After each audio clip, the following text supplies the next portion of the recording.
नमस्कार। उम्मीद है कि आप सब लोग काफ़ी अच्छे होंगे। वैसे बेतहाशा गर्मी और महंगाई से तो लगभग सभी लोग परेशान हैं। ये वीडियो एक ख़ास पर्पस के लिए बना रहा हूँ क्योंकि बीते मंगलवार को 23 जुलाई के दिन जो है हमारे देश की फाइनेंस की वित्त की मुखिया निर्मला सीतारमण ने इस साल के लिए बजट पेश किया। बजट मतलब कि सरकार का लेखा जोखा, जो इस साल जो भी खर्चा पानी सरकार करेगी वो किन किन तरह से करेगी उसका लेखा जोखा सरकार देती है, उसी को लोग बजट कहते हैं। तो इस बजट में बहुत तरह की बातें हुई। कई सारे लोगों ने कहा कि ये बजट मिडिल क्लास वालों के विरोध में है, मिडिल क्लास वालों को कुछ राहत नहीं दिया गया टैक्स में। कई लोगों ने कहा कि बजट काफ़ी बढ़िया है। कुछ लोगों ने ये भी कहा कि लगता है निर्मला सीतारमण ने कांग्रेस का जो चुनाव के जो वादे थे उन मैनिफेस्टो को पढ़ा था और उसके आधार पर ही ये बजट बनाया है। तो बहुत तरह की तमाम तरह की बातें हुई, लेकिन एक बात जो सभी लोगों ने कहा वो ये था कि इस बजट में बिहार के लिए बहुत कुछ था। बिहार को कई मायनों में फ़ायदा मिला इस बजट से। तो आइए देखते हैं और समझने का कोशिश करते हैं कि क्या मिला फ़ायदा और कैसे बिहार के वासियों को उससे डायरेक्ट कोई फ़ायदा होगा। आज हम लोग इस वीडियो में उसको समझने का कोशिश करेंगे, क्योंकि मुझे ऐसा कोई वीडियो नहीं मिला जो बिहार से पर्टिकुलरली रिलेटेड हो और यहाँ क्या फ़ायदा हुआ इस 2024-25 के बजट से जो बता सके। तो इसलिए ये बीड़ा मैंने खुद उठाया, क्योंकि जीवन में बहुत अलग अलग तरह के रोल दिए जाते हैं और जो रोल आपको मिले उसे बेहतर तरीके से निभाने में मैं भरोसा रखता हूँ। इस वक्त एक टीचर का रोल है जो मैं कोशिश करता हूँ कि उसको जितना अच्छा हो सके उतना अच्छा निभाऊँ। तो चलिए बात करते हैं बिहार के बजट का। कुल जमा पूंजी मोटा मोटी बात करें तो बिहार को मिला है 58,900 करोड़ रुपए का सौगात। 58,900 करोड़, जिसमें डिवीजन है, जिसमें से 26 करोड़ रुपए जो है वो रोड प्रोजेक्ट्स को मिला है। भारत सरकार 2 मेन एक्सप्रेस हाईवे बनाने वाली है, बड़े एक्सप्रेस हाईवेज, जो एक पटना से पूर्णिया के लिए बना रही है और दूसरा भागलपुर से बक्सर के लिए बना रही है। ठीक है, ये ऐसे और ऐसे प्लस करके जो है बिहार को जोड़ने का काम करेगी। और इसमें जो है बोधगया, मतलब इस एक्सप्रेस वे से जोड़ा जाएगा बोधगया को, दरभंगा को, उसके बाद आपको वैशाली को, राजगीर को। ठीक है, वैशाली, राजगीर, बोधगया और दरभंगा को इस एक्सप्रेस वे से जोड़ा जाएगा। ठीक है, अब सवाल ये है कि एक्सप्रेस वे बनाने से आम जनता को क्या फ़ायदा होता है। ठीक है, तो चलिए इसको समझने की कोशिश करते हैं। एक्सप्रेस वे अगर बन गए, जैसे इसको एक एग्जाम्पल से समझिए। जैसे पटना से पूर्णिया जाने में इस वक्त 8 से 9 घंटे लगते हैं। अगर एक्सप्रेस वे बन जाएगा तो उसकी जो टाइमिंग है वो कम हो जाएगी। टाइमिंग कैसे कम हो जाएगी? क्योंकि जो गाड़ियों की औसत रफ्तार है उसको बढ़ाया जा सकता है।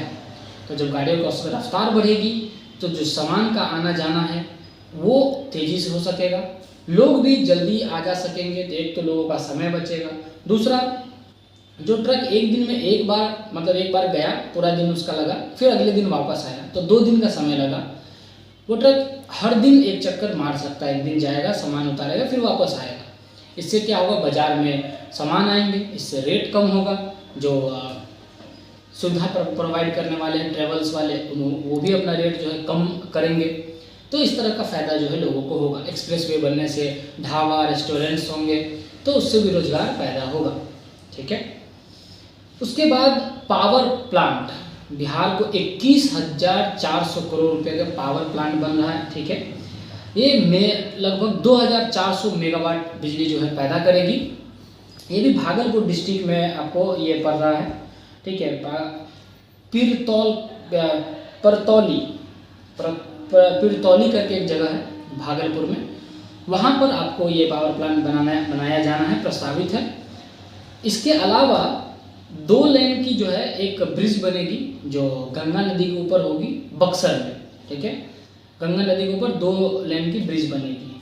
और बाढ़ नियंत्रण के लिए लगभग 11,500 करोड़ रुपए बाढ़ नियंत्रण के लिए दिया गया है, जिसमें आपको तमाम तरह का बांध बनाया जाएगा। ठीक है, देश में जहाँ पे भी बाढ़ नियंत्रण के लिए जो भी आवश्यकता महसूस होगी वहाँ पर उसका इस्तेमाल किया जाएगा। ठीक है, इसके अलावा बिहार में टेम्पल कॉरिडोर बनाने की भी बात है। बिहार का विष्णुपद मंदिर जो कि गया में है। विष्णुपद मंदिर के बारे में कथा फेमस है कि भगवान विष्णु ने जो है एक राक्षस को अपने पैर के नीचे दबाया, उनके पद चिन्ह जो है आ गए। उस पद चिन्ह की वजह से ही जो है उसको विष्णुपद मंदिर कहा जाता है। गयासुर नाम के राक्षस को फल्गु नदी के किनारे जो है उन्होंने दबा के रखा है, तो विष्णुपद मंदिर है। इस विष्णुपद मंदिर को जो है अहिल्याबाई होलकर ने बनवाया था। ठीक है, ये अभी जो स्ट्रक्चर बना हुआ है वो 1787 का है। तो उसमें कॉरिडोर बनाया जाएगा और महाबोधि मंदिर जो कि बोध गया में है उसमें भी कॉरिडोर बनाया जाएगा। कॉरिडोर बनाने से क्या फ़ायदा है, इसको हम लोग एक बहुत बेहतरीन एग्जाम्पल से समझ सकते हैं, जो है काशी विश्वनाथ कॉरिडोर। काशी विश्वनाथ कॉरिडोर बनने से पहले 2019 में काशी विश्वनाथ में जो ट्रेवल्स लोग जो आए थे बाहर के लोग, वो लगभग 65 लाख के आसपास थे, और 2022 में कॉरिडोर बनने के बाद वो लगभग 7,20,000 यानी कि 10 गुना ज़्यादा वृद्धि हुई लोगों के आने में। और कॉरिडोर होने से लोग दर्शन भी आसानी से कर सकते हैं। तो इसका फ़ायदा गया के लोकल लोगों को आराम से मिलेगा, क्योंकि सोचिए कि एक आदमी जब गया आया है तो वो वहाँ पे खाना खाएगा, वहाँ पे रुकेगा, तो वो पैसे बटेंगे लोगों में। वहाँ के जो लोकल लोग हैं वो वहाँ के जो लोकल सामान बनाएंगे उसको बेचा और ख़रीदा जा सकता है। कॉरिडोर बनने से बोध गया में बाहर के बहुत सारे टूरिस्ट आएंगे, क्योंकि जो बौद्ध धर्म है वो एशिया में बहुत जो जैसे कि चाइना, जापान, इन जगहों पे ज़्यादा प्रचलित है, तो उसका फ़ायदा जो है बिहार को मिलेगा। ठीक है, इसके अलावा जो है नए एयरपोर्ट बनाने की भी बात है और फिर कुछ नए हॉस्पिटल्स भी बनाने की बात है। तो जमा पूंजी बात यह है कि ये जो छत है, जिस छत पे इस वक्त की सरकार टिकी हुई है, उस छत में एक खंभा जो है वो माननीय नीतीश कुमार भी है, उनकी पार्टी भी है। तो नीतीश कुमार अपनी पूरी मांग यानी कि विशेष राज्य दर्जा का मांग तो पूरा नहीं करवा पाए, पर चूँकि उनकी बार्गेनिंग पावर जो है वो अधिक है इस वक्त, क्योंकि वो बहुत महत्वपूर्ण स्तंभ का रोल प्ले कर रहे हैं। अगर उनका स्तंभ हटा दिया जाए तो ये सरकार खतरे में आ जाएगी। तो सरकार की स्टेबिलिटी के लिए उनका सरकार के साथ होना बहुत ज़रूरी है। तो इसको नीतीश कुमार जी ने भुनाया और ये इस साल का बजट जो है वो बिहार के लिए काफ़ी ही बेहतर रहा। उम्मीद है कि बेसिक चीज़ें आप बिहार के बजट के बारे में समझ गए। रोड एक्सप्रेस वे के लिए, मेगा वाट की बिजली प्रोडक्शन के लिए, बाढ़ नियंत्रण के लिए और जो है हमारे यहाँ टेम्पल कॉरिडोर, इन चीज़ों के लिए जो है बेसिक जो है रकम खर्च किया जाएगा। यही हमारे इस साल के बजट में था। नमस्कार।